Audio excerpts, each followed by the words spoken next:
म्हणजे आता हे सगळं बोलायची वेळ नाही, पण दोनच गोष्टी सांगेन की समजा अजित पवार साहेब हे अशा प्रकारचं कुठल्याही एकत्रीकरणाची चर्चा जर करत होते तर ते कुठलीही चर्चा भाजपशी चर्चा केल्याशिवाय करतील का?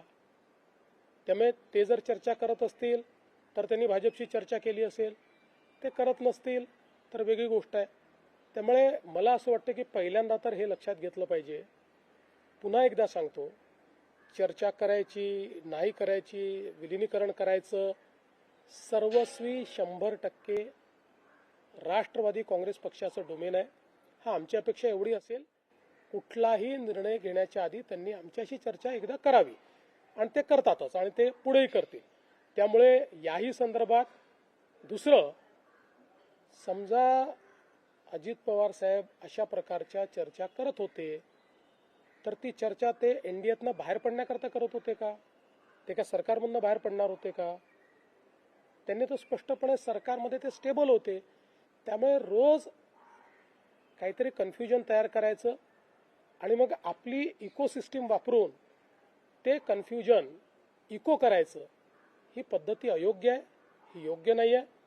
बघा असं आहे, आत्ताच्या परिस्थितीत आम्हालाही राजकारण करायचं नाही, नाहीतर मी अनेक गोष्टी सांगू शकतो, काय घडलंय काय घडतंय, मला सगळं दिसतंय, मी सगळ्या गोष्टींचा साक्षीदार आहे. आणि तुम्हाला सगळ्यांना माहिती आहे, माझे आणि अजितदादांचे जे संबंध होते त्यात जवळजवळ सगळ्या गोष्टी ते मला सांगायचे, माझ्याशी शेअर करायचे. त्यांचा दुर्दैवी मृत्यू झाला त्याच्या आदल्या दिवशी जवळपास 1 तासभर आम्ही दोघं गप्पा मारत बसलो होतो. त्यामुळे मला असं वाटतं की या बाबतीत शेवटी खालच्या स्तराचं राजकारण करणं योग्य नाही. त्यांच्या पक्षाने निर्णय घेतला. एक लक्षात ठेवा की आज 2 वेगवेगळे पक्ष झालेले आहेत. शरद पवार साहेबांचा पक्ष आहे, अजित पवार साहेबांचा पक्ष आहे. आता अजित पवार साहेबांच्या पक्षाने हा निर्णय घेतला की आमचं नेतृत्व हे सुनेत्राताईंनी करावं आणि त्यांनी हा निर्णय घेतला की सुनेत्राताईंनी नेतृत्व करण्याकरता शपथविधी करावा. त्यांनी सुनेत्राताईंना सांगितलं, सुनेत्राताईंनी त्या ठिकाणी तो शपथविधी केला. त्यामुळे हा निर्णय सर्वस्वी राष्ट्रवादी काँग्रेस पक्षाचा आहे.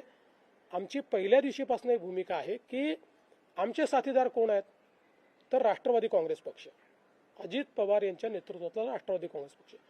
त्यामुळे आमच्या साथीदारांनी जो निर्णय घेतला त्या निर्णयाच्या पाठीशी उभं राहणं ही आमची जबाबदारी आहे. ती जबाबदारी आम्ही कालही केली, आजही करू.